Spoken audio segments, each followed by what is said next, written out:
As a coach, you only lose a game, and the team always wins a game. The coach never wins a game. If you put on a winning team, whatever it is, even the most stupid choices prior to a game, on the one condition that you win, everyone would say, I would have done the same.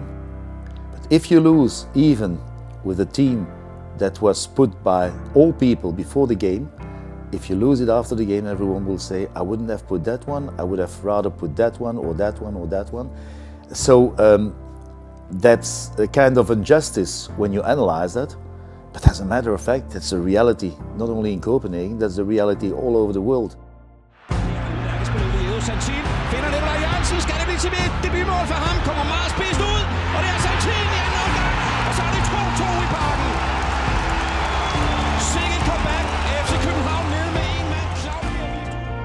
Well, first of all, whether you play professional soccer as a player or as a coach, or you play amateur soccer, I think one of the main purposes of playing it is just winning.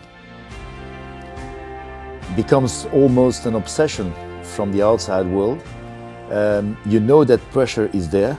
You know that pressure will be put, sometimes even more from inside than from outside, which is not the case in FC Copenhagen.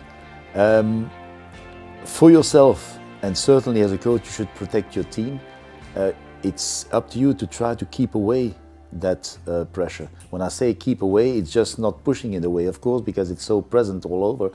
But what use is it when you know that pressure is there, when you know when signing for Copenhagen that you're supposed to win every game? What use is it then to put additional pressure on your players group or on yourself? You know it's there, you have to cope, you have to do your best just to fulfill what you want to, and that's winning.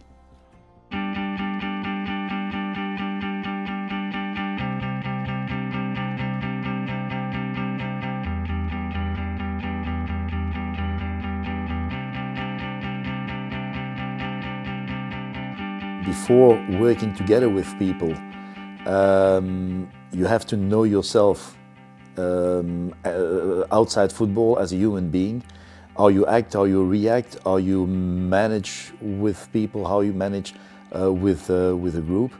And it's not easy, but you should try to keep who you are, what you are, so kind of personality in a world that is known as a jungle, and in a jungle you cannot always go straight on. Sometimes you have to climb over a hill or whatsoever, or go over a stream. It's not that easy, but as a coach you're supposed to have a starting point, an ending point, and it's up to you to draw the path in between. Like I said prior to last weekend's game, first of all for ourselves, and you show that not only this weekend, believe first of all in your individual qualities, and we put them together and we get team qualities, and a lot of them. But it's up to you. Everyone is always expecting a reaction, an answer from you, and how to do, and not just assess the whole thing. So sometimes you feel alone, sometimes you feel powerless, but you should never show it, because always everyone is expecting you to take action. You should help your players after a game, played, assessing them in a quite objective way, and trying when they're deceived to cheer them up, and where they're very enthusiastic, try to calm them down. That's a role that you have to play. I would say that if things are going bad, I think as a coach, first of all, you should take your responsibility, and at the same moment protect your group. And when things are going well, like I just said formally, it's a work of the group.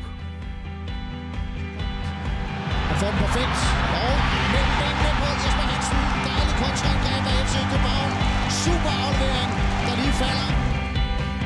Schupp forsøger at presse ham, men der er udligning. Per Bengtsson i tanden får scoret sit første mål sammen med FC København. Og så får den der, det er godt spillet igen. Fantastisk scoring her, fantastisk samarbejde. Så fodboldintelligent, det vi ser. If you're successful and you win a game, I think it's quite normal. Players have been focusing mentally, physically towards that game. That after a win, there is a kind of a burst out of joy. That you have that feeling for 1 or for 2 days that you should forget as a player your next game at that moment and enjoy the happiness of a victory. But as a coach already at that moment, and not only as a coach but the whole coaching staff, you should say, okay, our job is done for that week, we've won, it's over.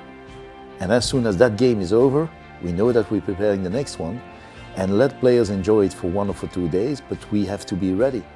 The only negative point after the whole game is the missing of so many chances. So the focus, like always, is next game.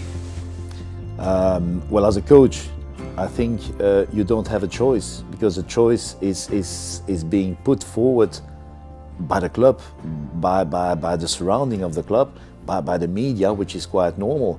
And that's becoming number one, becoming champion, so you work on that. As soon as you sign your contract, that means you agree on it.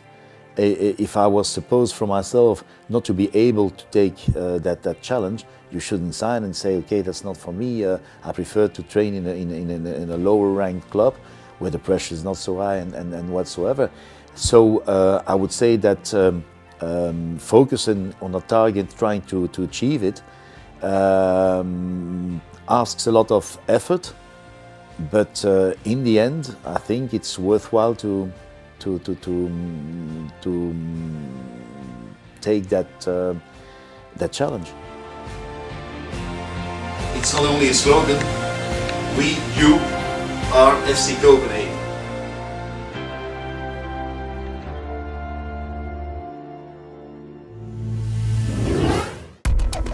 Programmet præsenteres af Unibet, sportsbetting på mobilen.